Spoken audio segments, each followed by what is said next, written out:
BRWF मार्फत DHF नेदरल्यान्डबाट अमर sir र उहाँको साथीहरूबाट सहयोगले दिएको।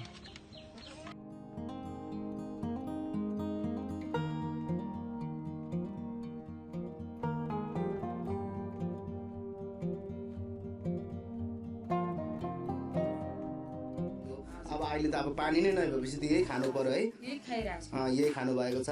र यता जुन सागसब्जीहरू पनि है तपाईँले पनि टन्नै लगाउनु भएको होला सागसब्जी है, थोरै भए पनि तपाईँको फ्यामिलीलाई पुग्ने गरी है।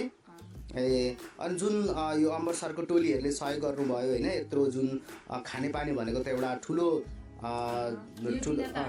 बाँच्न सकिँदैन है।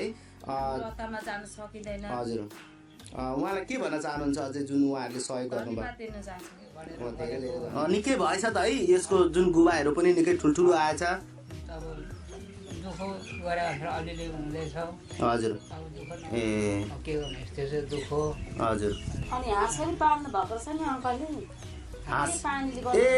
हाँस पनि छ है, यही पानी। अनि हाँसलाई त पानी चाहिन्छ।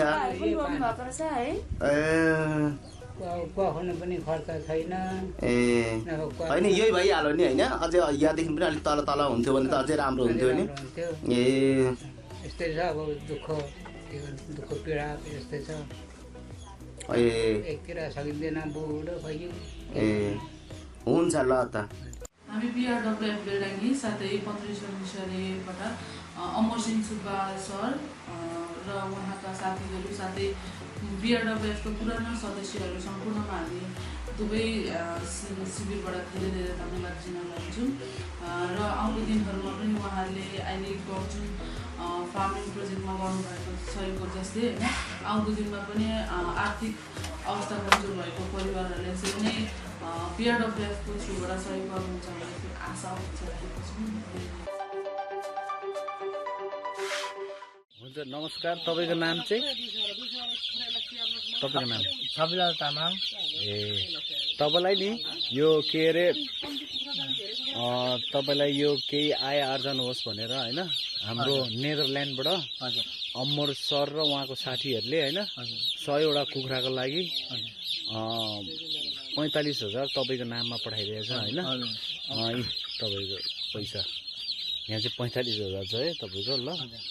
अनि के अरे यो कुखुरा तपाईँको कुखुरा त अस्ति नै ल्याइदिएको होइन, तर यो पैसा चाहिँ मैले निकाल्नु ढिलो गरेको थिएँ होइन, त्यही कारणले तपाईँलाई यो पैसा दिएको।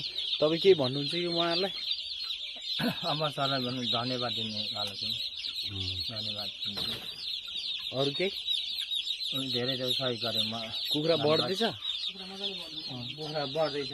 यहाँ चाहिँ उहाँ अमर सरले 100वटा कुखुराको लागि सहयोग गर्नुभएको थियो। मैले पनि 100वटा